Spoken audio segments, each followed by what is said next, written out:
Well, it is Saturday the 21st, and it is pretty cool out here, so if this is any indication how the next few days are go, I'm not going to have a whole lot to do in the fields, so figured I'd fill some time by throwing in some footage of the ranch here.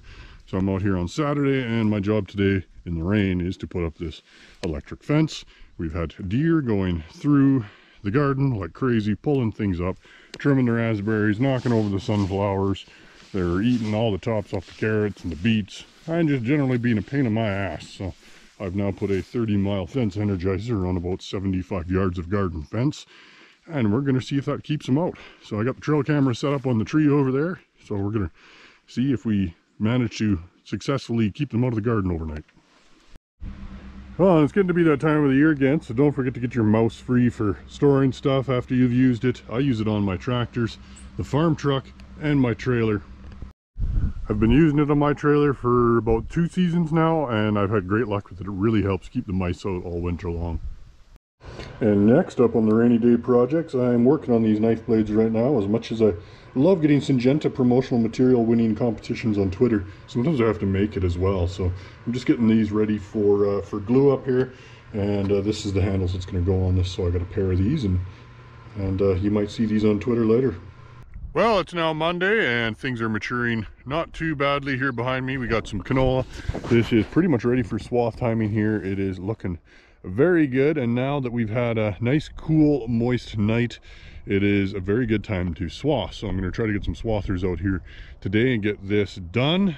And there is rain in the forecast for later on today, so we'll have to see how that goes. Here's something very interesting. I'm pretty sure I saw this particular insect on Twitter a while ago.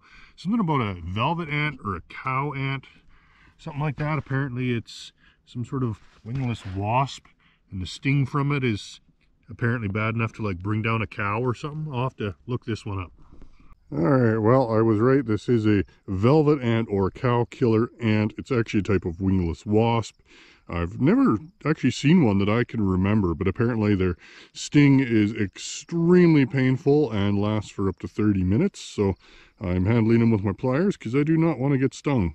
Well, I'm out here in a pea field. I got sprayed with Reglone about 10 days ago, but hasn't been harvested yet due to the weather. If you remember a few weeks ago, I was showing some kochia and some ideas of how to get better coverage by hitting it from both directions. And you can see here on this kochia in particular, you can really tell which direction the sprayer was moving in.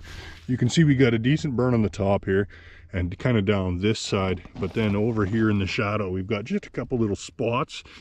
So I'm pretty sure that sprayer was probably moving this direction. Got good coverage over here, but this side is still green, and I'm seeing that on quite a few of these plants in this area here. This is a really thick, heavy spot of kochia, but I mean overall it is drying down. We did get acceptable kill on quite a bit of it, but yeah, particularly bad in this area. Well, the safflower is sure looking a lot different than the last time I was here. You can see it is completely done flowering. It is in seed development. Seeds are in the flower pods up on the top, and leaves are blasting off and drying off already. So it'll be interesting to see how this looks in a couple more weeks. Well, here's one of the cover crop fields I'm taking a look at here today. This one is kind of a mix of a couple different brassicas, including a tillage radish, I believe, as well as oats. And you can see the oats have regrown not too bad after the first cut, and the brassicas are doing not too bad as well, but the kochia is doing very, very good as well. There's a lot of kochia and other weeds in here, including burdock and a bunch of the geranium families such as storksbill and buckwheat, but we'll see. The cows should eat it anyways. Well, here's some of that early seeded winter wheat, and the winter wheat itself is doing pretty good, mostly 2 to 3 leaf stage now, and the weeds are doing pretty good too. You can see here we got some pretty big dandelions are starting here. There's some sow thistles growing here. We got shepherd's purse, it's already started to flower, and we got some Canada thistle. So we're definitely getting to that stage where we're going to be thinking about herbicides in here. So in this field in particular, I'm going to be recommending Enforcer D from New Farm. We're not going to throw in anything for wild oats or anything like that, but we do want to take care of these annual and fall annual weeds, and Enforcer D should give them a pretty good smackdown. Well, here comes the rain again, getting another good soaking, so it'll be a few days yet before we get back to combining.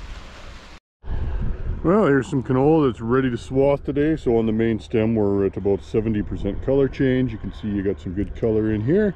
And I'm actually finding a little bit of aster yellows in here. It's very, very small incidence, but it is there.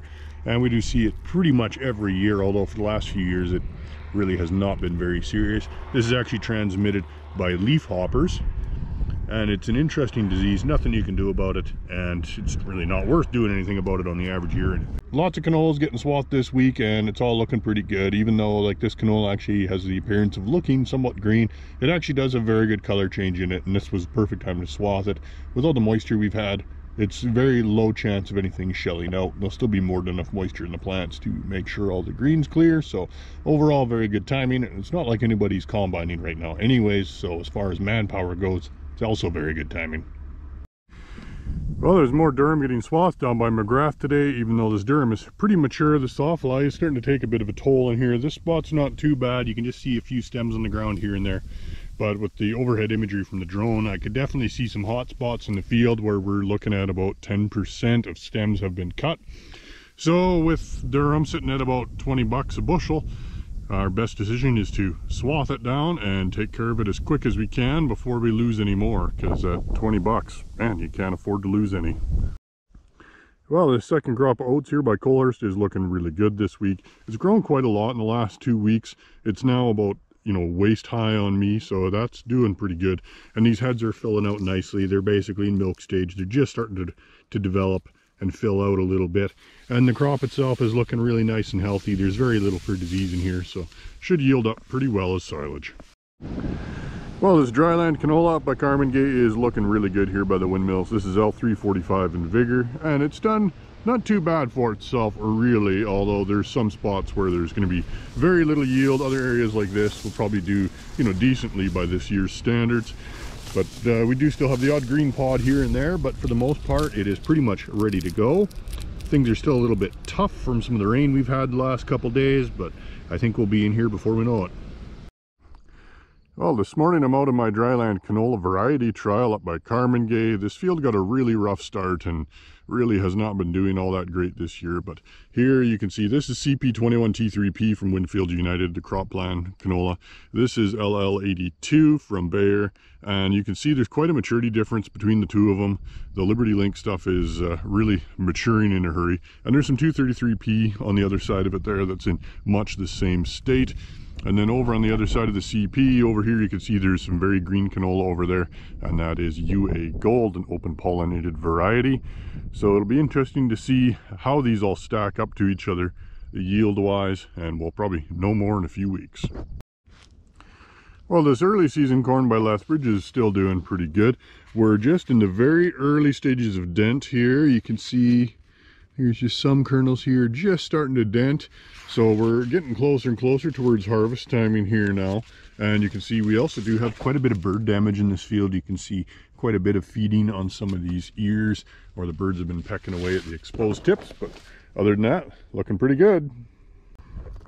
Well, here's the forage corn that got seeded a couple weeks ago, and overall it's doing okay, but there is a couple problems in this field, and one is that the canola next door has been swathed and the flea beetles have moved in like crazy. And while mostly they're focusing on the volunteer canola, there is some on the corn, and I am seeing a little sign of feeding on the corn here and there. So we're gonna have to keep an eye on that. Hopefully the corn can outgrow it without any problem.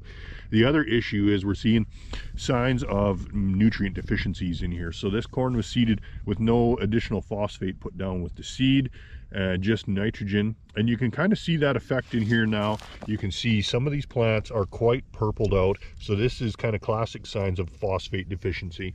And there's also quite a lot of plants with very pale leaves, and it's still kind of early symptomology, but it's looking to me like we probably have a problem with both manganese and phosphate in here. So we're going to come in here, we're going to hit this with 2 liters of ATP Relief to fix any micronutrient deficiencies, and 2 liters of Alpine G22 to fix any phosphate problems. Well, this Pioneer Hybrid 58 AM corn by Lethbridge is looking really good. It is quite a bit bigger, more impressive plant than the shorter season stuff, and it is a little farther behind in maturity. I mean, these ears are basically just starting to come out of the blister stage and filling into milk stage, so they still have quite a long ways to go in comparison, and a lot of them are still quite small and developing, but they are still looking pretty good, and we can expect a pretty good yield out of this field, I think. Thanks for watching, like and subscribe, and we'll see you next week.